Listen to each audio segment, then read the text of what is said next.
Hello everyone, bienvenidos. Yo soy la señora Porello. I am your Spanish teacher for your child.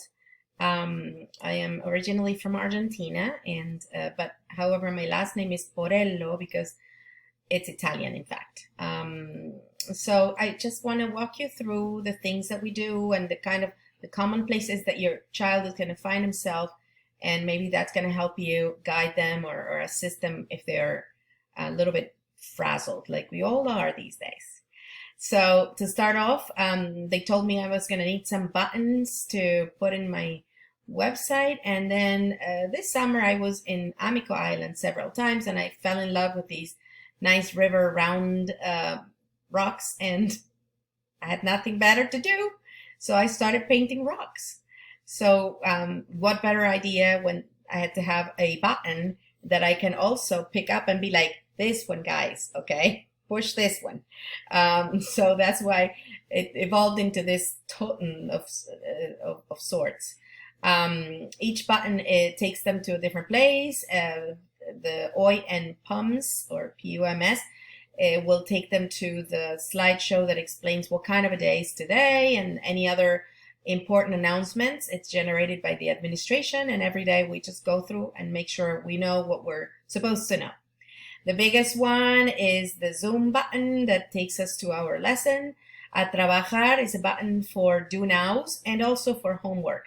A trabajar means now let's get to work. So when they click here, they'll see that there are two areas. One is for class use and one is at home. The one at home is easy to differentiate because it has numbers attached to them. And these are the ones that I will be grading formally and giving them feedback on it and eventually putting them in the grade book. Notice that they have a number in front of them, and that helps them understand what they're for. So this is the homework, so to speak, versus the do now kind of stuff that we do in class, okay? Now let's go back to home. And the third button, or fourth at this point, is the best way for them to reach me. Instead of going to Outlook, inside Canvas is the best tool, because now while I am in between passing classes, I can check quickly and give a quick answer, as opposed to waiting until the end of the day and then I have to go to Outlook and maybe whatever you needed is too late. So I would encourage them to go straight to this button and reach me that way. Lastly, but not last but not least, is the button with a sheet of paper that takes you to Notas de la Clase.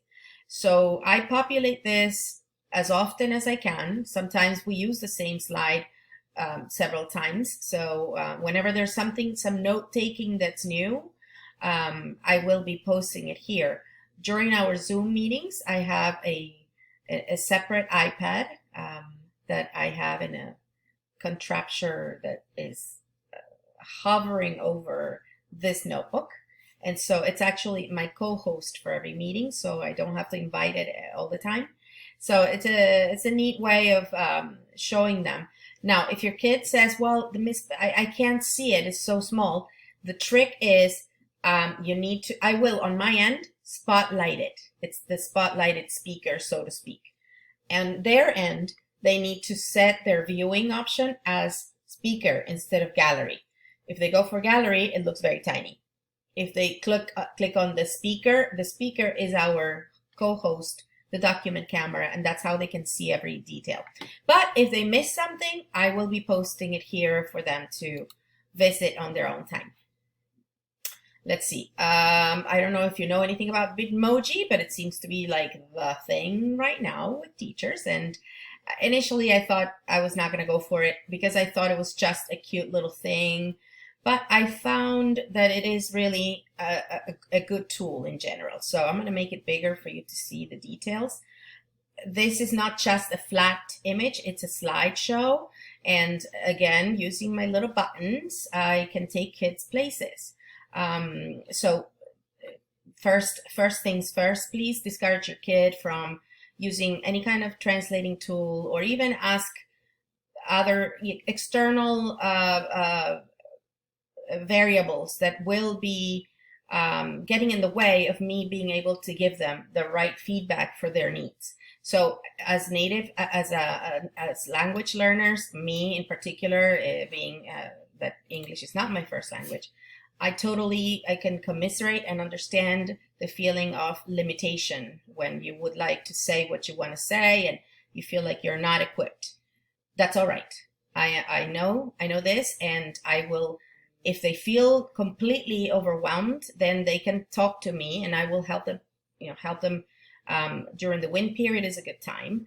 But circumventing this obstacle and going to the translating tool, it's really not a smart move, because the feedback goes to the translating tool. So I would rather see a kid that is struggling, but with my help, he or she can move on, rather than someone that's masquerading their limitations in such a way that I cannot really help them. So these buttons are active, and as we go and see what tools are the most useful, for instance, Vocaroo, I had used all my life and I thought it was going to be for sure a tool. And now I discovered that Canvas has a very nice recording tool embedded in Canvas. So I'm sorry, Vocaroo, your days are numbered. I'm going to be taking him out of this slide.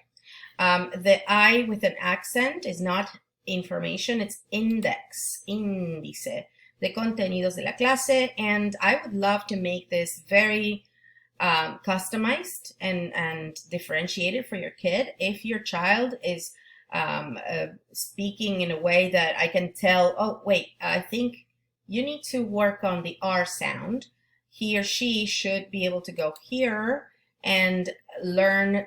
We're gonna go through this together collectively, but I think that if I could tell them specifically, your problematic sound, that's your enemy, is the R sound. I will be uploading here, either here links, or I just discovered this option to put highlighted or hotspots on these numbers. And so if your kid receives a certain feedback that he or she needs to work on maybe the present tense conjugations, then in the present tense conjugation slide, I'll make sure to put a box of this sort where they can practice and then let me know, hey, Ms. Perello, I worked on this for a while today. Can you give me some feedback? And that closes beautifully that loop of learning and moving forwards. So this, my last, this should be on all the slides, and it's another little rock that takes you back to the beginning. So I like this. It's gonna be a good tool. In terms of the contents that we're gonna be visiting, as I said, pronunciation is a biggie, only because I love to be able to tell them and show them the articulation points in the mouth. So it's more analytical and more clinical than just, hey, you sound awful. Of course, I would never say that to them, but teenagers, so they may enjoy just saying hola by choice, but at least I'll give them the necessary tools to fix it and sound like a native speaker as much as possible. We're going to visit concepts that are really basic and not new to them. I'm not sure why this is not going where it should go. But this is a work in progress. As I go, these are all the contents that I've been teaching forever in this class, but now I find this is a good vehicle to make it all better organized.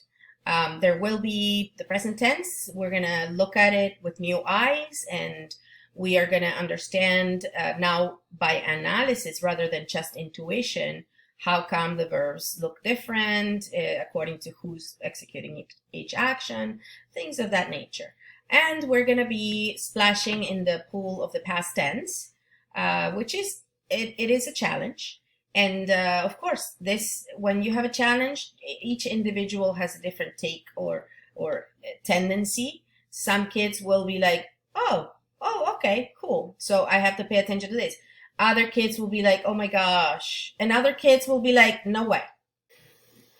So I just got cut off, and I wanted to say one final advice. Just don't hesitate to reach out to me for yourselves and for your student. I'm quick to reply if telegraphic, sometimes not telepathic. But let's take and tackle this crazy year together, and I know that we're gonna arrive at some good results. Okay, it's been a pleasure to almost meet you, and good luck to all of us.